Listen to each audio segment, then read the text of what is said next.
Rescues, sponsored by Wheeler Health's Better Choice program. More at wheelerhealth.org. Helping you lead a healthier life. This is CURES. Hi, everyone. Welcome to the CURES Show. This is where we explore cutting-edge wellness from credible sources. And we like to call the time of this taping, it's Wednesday. We call it Free Therapy Wednesday, where we check in with our good friend, Hartford Healthcare Institute of Living psychologist, Dr. Saunders, so we can all get a mental health boost. And I love the topic today because we're talking about 3 simple habits that drastically change your life. 3 simple things that could make a big difference, and they don't cost money, so we can all do them. So thank you for being here. Thank you for having me, Kara. Yes, and I love things to be pretty simple, pretty straightforward. It doesn't mean it doesn't take effort, but we're not talking about massive life changes here. We're talking about things that people can do to improve the quality of their lives. They're not hacks, they're not extremes, just fundamental habits.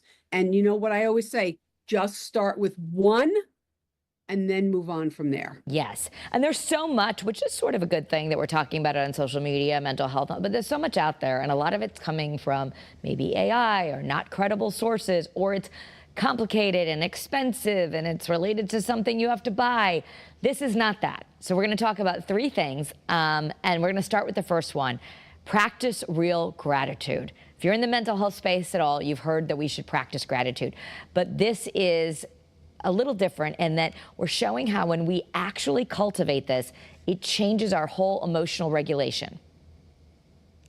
So we tend to talk about gratitude more like in the fall, right around Thanksgiving, and being grateful and thankful. But this is really something that we need to do all year round. I actually just recommended a gratitude journal to my sister for Lent, right? She wanted to take on a new practice. I said, start with a gratitude journal. Write down something every day that you can do, that you know, something you're grateful for. Make it small, make it measurable and observable when possible. Because practicing real gratitude shifts the brain out of chronic threat mode, right? And it teaches us to scan for safety and scan for positive things. So if I know that I'm going to be writing in a gratitude journal at the end of the day, what I'm grateful for, I'm more likely to scan my environment and think about the things and reflect on the things that I feel grateful for. And why does writing it down matter than just thinking about it? Well, I mean, it creates it as more of a habit, and it also reinforces it. It's the same thing. I mean, I always go back to, like, you know, being in school, being in middle school and high school, taking notes on things. And there's actually some research to show that the way that we learned back in middle school and high school by physically taking notes. So listening to information, processing it in our brain, and then putting it in written form reinforces it much better than just listening to it or typing it, right? So it's the act of writing it down transforms it from just being thoughts in our head to actually being real and on paper. Again, this is not something you share with anyone else. This is something you can keep for yourself. I think I'm going to do this myself for this seasonal time of year for Lent. And really, it just helps you change your focus, but there's something about the act of writing things that makes it a little bit more concrete. And even from the religious perspective, for those who are practicing Catholics or just like to use this time, it's interesting. The Pope even said, he came out on his social media and said, you know, we could just practice abstaining from negative thoughts and negative words and practice more gratitude instead of worry or criticism. So this is not only neuroscience, it's spiritual. So for those who are practicing, it's not always about giving up alcohol or fat or sugar. Those are good things. But if you're really trying to change your brain, this is something that it can really activate these new neural pathways, right? Yeah, I mean, you know, we can get into the neuroscience a little bit. I don't like to get too much into the weeds of that because that's just not what people necessarily relate to. But, you know, gratitude practice, the act of and again, it could be mindfulness practice, it could be writing in a journal, it could be any number of things. It helps to better regulate your emotions because when you're doing an activity like that, you slow down your breathing, you shift your focus, so it helps with emotion regulation, it helps with decision making, it helps with empathy, right? So you could say, oh, well, I don't have nothing to be grateful for. And then, as Scott shared earlier today on Great Day, he saw someone that had a disability and it made him say, I am thankful that I'm able to walk and that I'm able to go to the gym and that I'm able to take care of myself. So you just see how it shifts your focus. Yeah, absolutely. And, you mentioned also in our prep for this interview, I want to refer people to another CURES episode, which you can find on podcast or YouTube or WFSB.com. Click on CURES. I interviewed Scarlett Lewis. And she is the mother of Jesse Lewis, who was killed in the Newtown shootings in Sandy Hook. And she founded the Choose Love movement. And she got really specific about this, a lot like what you're talking about, that she wants people, when they're thinking an angry thought, to pause. She says, take a brave breath and then think of something positive. Or maybe you're thinking about, if it's someone that you're angry with, why, could you empathize with their pain? Because hurt people hurt people. But the pause, the brave breath, and then she calls it the heroic action, that it's actually hard to do this, but we're being like an everyday hero when we choose to turn away from that negativity that's kind of wired. And she really explained it well, as someone who's not even a psychologist or a neuroscience. It's kind of that amygdala running crazy, looking for threats. And when we stop and pause and choose to focus on something else, we are really, we are moving to a different section of our brain. We are making our brain stronger. Right. I mean, what we're doing is we're moving kind of to the reward system of our brain, right? The dopamine and the serotonin. We're trying to reduce stress-related activity. It's that negativity.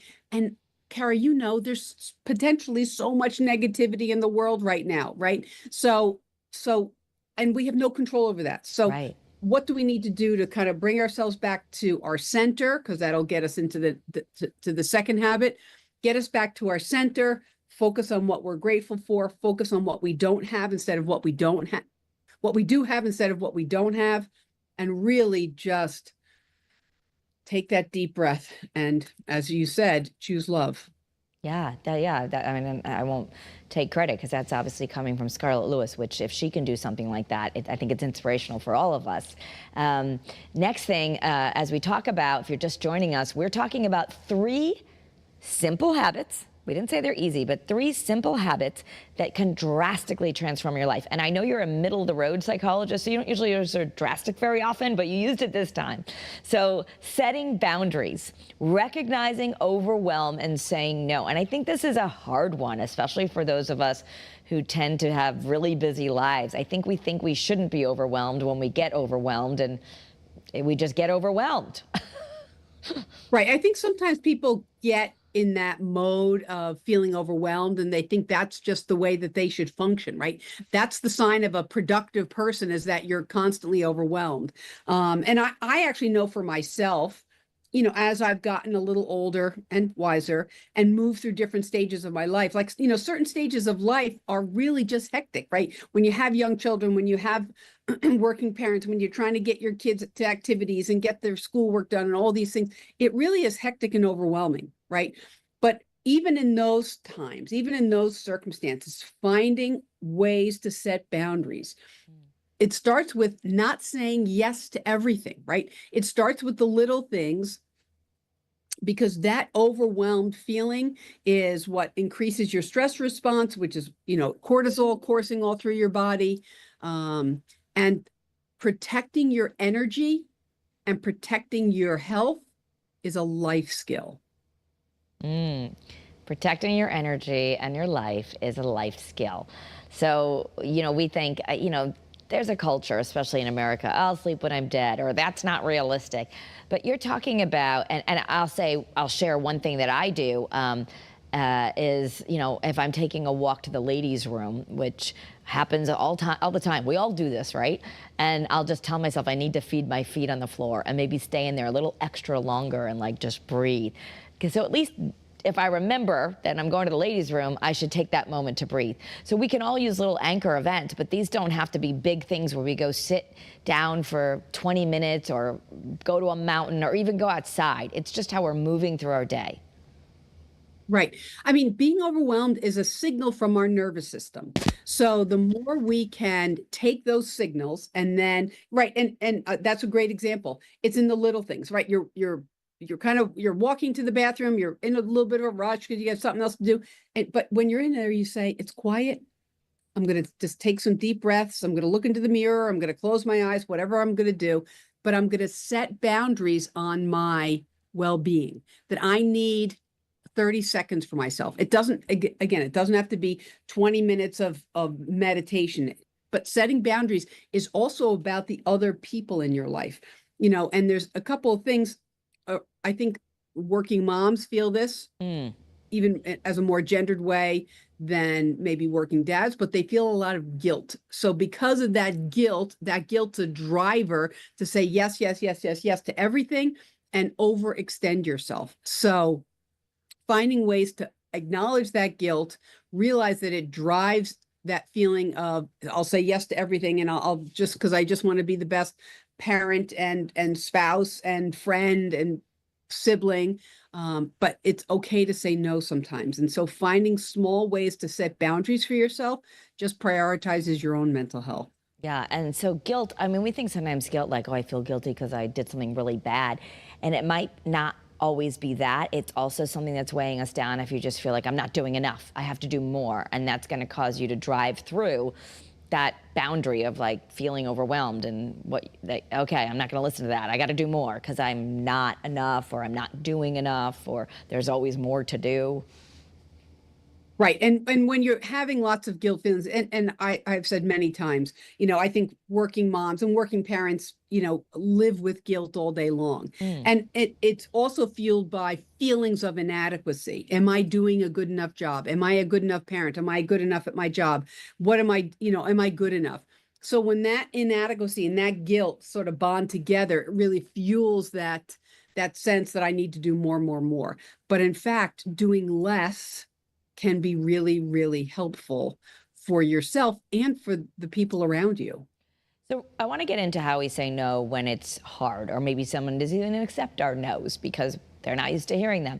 But we'll get into that in a second. But first you say we should practice this muscle of saying no and setting a boundary in a low stakes situation. Like what? Right. So maybe your boss at work, has been consistently asking you to do these major projects, and you feel like, oh, I really should take on that project. So that might not be the first place to start with setting no. Let's start with your spouse, or with a close friend, or with a an adult sibling, someone that you can say, I'm gonna put off doing that because I just can't do it right now, right? And explain a little bit. I'm just trying to set more boundaries for myself. I'm trying to be healthier, whatever the reason is. Find people that you already feel safe with, and those are the people that you're going to set some limits with, and you're going to explain to them what you're doing so that they can support you. So you do it in low stakes situations. You do it with people that don't know you that well. You get an email request about something, as opposed to the bigger, higher stakes situations, which is much harder to say no. Okay. So practice, someone says, hey, I sent you the sign up, Jeannie. I was thinking that maybe you could bring the brownies for the game. And you have a crazy week. This would be a low stakes thing. Oh, thank you so much. I'm committed this week, or something. Right. Right. You don't really have to explain. We get into the, well, I have this and I have that and I have this. Like, you want us to just say, I saw it, thank you, maybe next time. Right. Or if you feel like you still have to, you say, I'm not going to make the best homemade brownies in the world. I'm going to go to the grocery store and I'm going to pick up a package of brownies and I'm going to bring it. Right. Yeah. So you find ways to set limits to protect yourself and protect your well-being, because many of us are people pleasers, right? We want the people around us to be happy with us. But in that people pleasing, we put aside our own needs and therefore don't take care of ourselves. So I'm giving people permission to not be such a people pleaser. Yeah, Oprah Winfrey, you know, people would look at her grand success and she said she was always a recovering people pleaser, and that she got to a point when she left the Oprah show was, my life has become my obligations. And as much as we would look at someone like that and say, wow, that's success, a successful life probably isn't just all of your waking hours filled with obligations. Right. I mean, that's just drained. You saying that just makes me feel drained, right? Yeah. So, when your life is just filled with obligations as opposed to, the little things and what you can set boundaries around, that protect your time and your energy, is so, so important. A lot of us have toxic people in our life. And maybe they're people that you're not going to estrange from. I know that's a thing with the younger generations. We keep reporting on that. People are saying, I'm not going to talk to whoever anymore, my parent, my brother, my whoever. Maybe that's appropriate in some cases. But for the rest of us who are just living with toxic people in your life who know how to push your buttons, how do you set a boundary when it seems like they're not going to listen to it? So it's really, in every situation, every relationship's a little different, but the general guideline is, what do I have control over? So I might have control over putting myself in an environment where I'm going to be around people that are unsupportive to me. Do I have control over, waiting a while to reply to an email so I can really kind of think through what I want to say and how I want to respond to that? So focusing in various situations on what you do and do not have control over. You have control over your responses to things. You might not have control over the feelings that come up, but you have control over your response to something. So it's focusing your energy on situations where you do have control, and surrounding yourself with people that support you in your decisions. And I cannot emphasize how important that is. We'll have, there's a person that you know, and I won't name names here, but who's going through a rough time with a family member who's an important family member, a mother. And, that mother's feeling disappointed. And that person's trying to say, but I chose this because of ABC. And that mother is coming back with, well, I'm so disappointed. And that feels really heavy for people when they hear that from someone like a mother or maybe a spouse, or maybe even your own child, where someone's saying, I feel disappointed. You're not who I thought you were because you're no longer doing, or you set a line in the sand about what you're not going to do, or you did something that displeased them. How do you deal with that horrible feeling of someone you love not respecting that boundary and maybe even saying the D word? They're disappointed in you. Right, they're disappointed. Right. So again, someone else can express that, but that's where you have to dig deep into, I don't always need to please this person, right? There's a difference between not pleasing someone and actively doing something to harm someone else, right? So if I'm saying mean words or doing really unhelpful or mean things to someone and they're upset or disappointed in me, well, I have to own that piece. But me setting limits and taking care of myself that might be disappointing to someone else, I don't always need to please everyone, right? And so I'm a big thing about mantras in your head, right? I don't always need to please everyone. So reminding yourself that I'm doing the best that I can, or I'm trying to take care of myself and my family. I'm sorry that I disappointed you, whatever the situation is, but really focusing back on, you cannot please everyone, focusing on what you do and do not have control over, and then stepping into it. Yeah, and I love how you focused on this, and you also say to us, use I statements. So instead of saying, well, you shouldn't be mad at me, or you also did this, that, and the other, or it's I feel like I need to do this right now. And then that other person might be a little less defensive or a little less attacking. Right. Okay. Right. So and what I often say is, I'm doing the best that I can. Right. Mm-hmm. I'm sorry, whatever I did upset you or disappointed you. Thing. I'm doing the best that I can. Yeah. Okay. So remember that, everyone at home. I'm doing the best that I can. I'm sorry I disappointed you. It doesn't mean you agree with their perspective. You're really just genuine. I'm sorry you're disappointed in me. I'm doing the best that I can. So I love that you also say that you want that as in your back pocket. Prepare that simple statement, maybe even practice it. Write it down on a Post-it note, because when it comes up and you get triggered, you can go to it as something to say. Right. Okay. Right. I mean, it's okay to express your feeling, and it's okay to say, I'm feeling overwhelmed right now. I just can't take on something else. Okay. We're going to take a moment and not to overwhelm you and hear from one of our sponsors for about 15 seconds. And we'll be back. We're going to talk about the third step, the third simple step to drastically change your life after this. Struggling with gambling? Wheeler Health's Better Choice program offers personalized support and treatment to help you regain control. Visit WheelerHealth.org to learn more and take the first step towards recovery today. All right, back here with CURES, and we're talking about the 3 simple steps to drastically change your life and 3 simple habits. Doesn't mean they're easy, but they're simple and they're accessible for everyone. They don't cost money. So I'm here with Dr. Laura Saunders, a psychologist at the Institute of Living in Hartford. And we've talked about the first, practicing gratitude for real, like writing it down, really making a conscious effort. The next one, setting boundaries. And finally, we get to number 3, which is stop hiding your love. Say it, show it, and express it. Why is that so important? The way that we build relationships in our life. And relationships are considered a buffer. They're a buffer to stress. They're a pathway to support. The way that we build relationships is by expressing our love and our caring, right? It's, we started with talking about gratitude. We're talking about setting boundaries.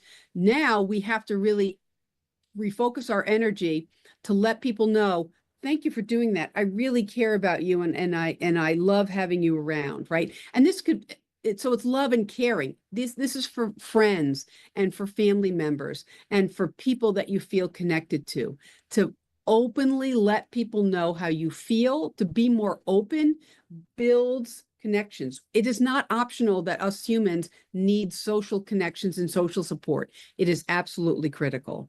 Okay, so love is linked to lowering your blood pressure, reduce risk of heart disease, increase longevity. I think when we say love, that's a charged word. Some people think, I don't have anyone to love.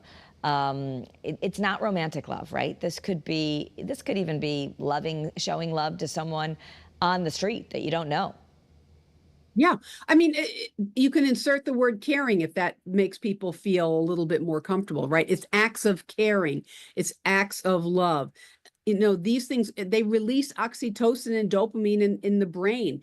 They reduce anxiety and depression. So it's allowing more love and caring to express it and then to be open to receiving it as well, because that's equally as important a pathway. So love is a vital ingredient for relationships, and relationships, what I get from what you're saying is we absolutely need them. That's a necessary thing for humans. But they also cause us a lot of strife and difficulty. And a lot of our time is spent thinking about problems in our relationships or how we want to make them better, right? So what's a good way to think about relationships so we maybe don't get caught up in the difficulties? So relationships should be about support and connection, right? All of us have relationships that tend to bring a little bit too much drama into our lives. And so those are the relationships you might want to gradually kind of move away from. And you move towards the people that make you feel good about yourself, that you really care about.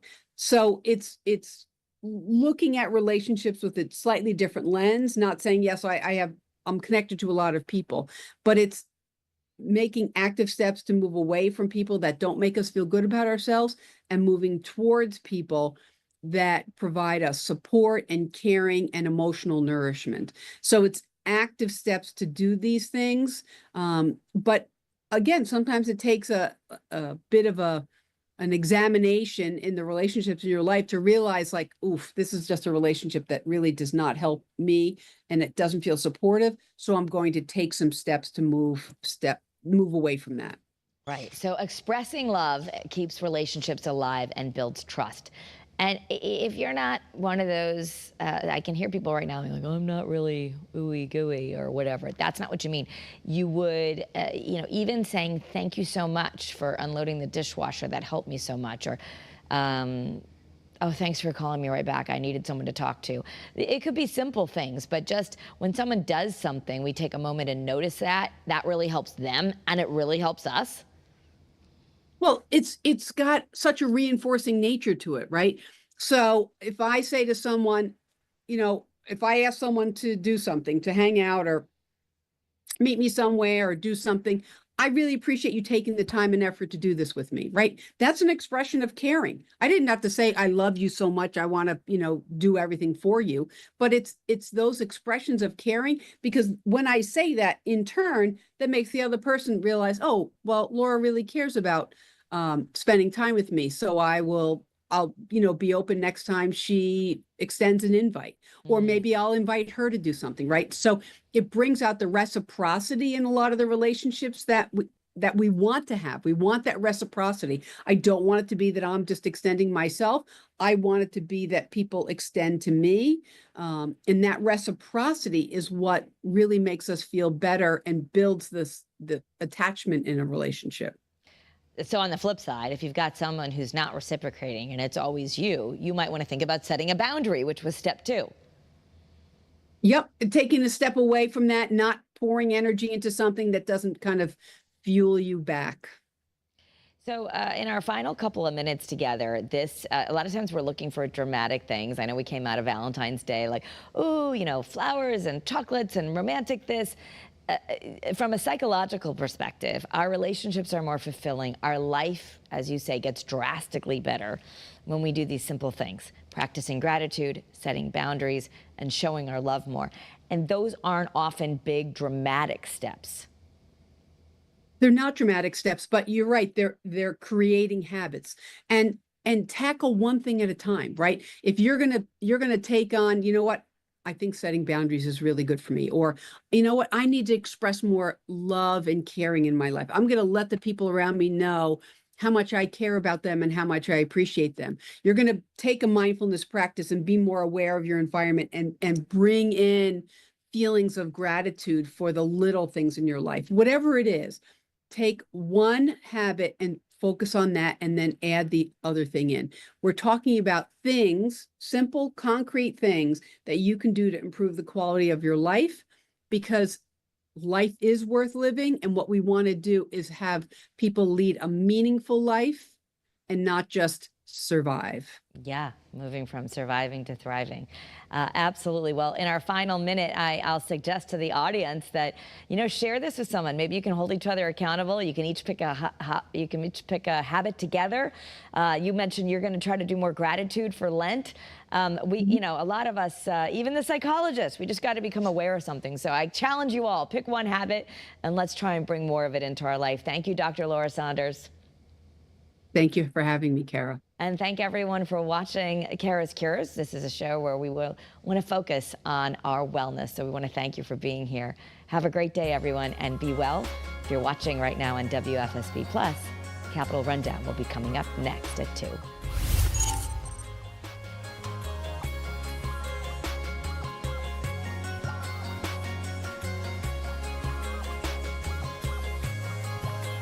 CURES is sponsored by Wheeler Health's Better Choice program. More at wheelerhealth.org.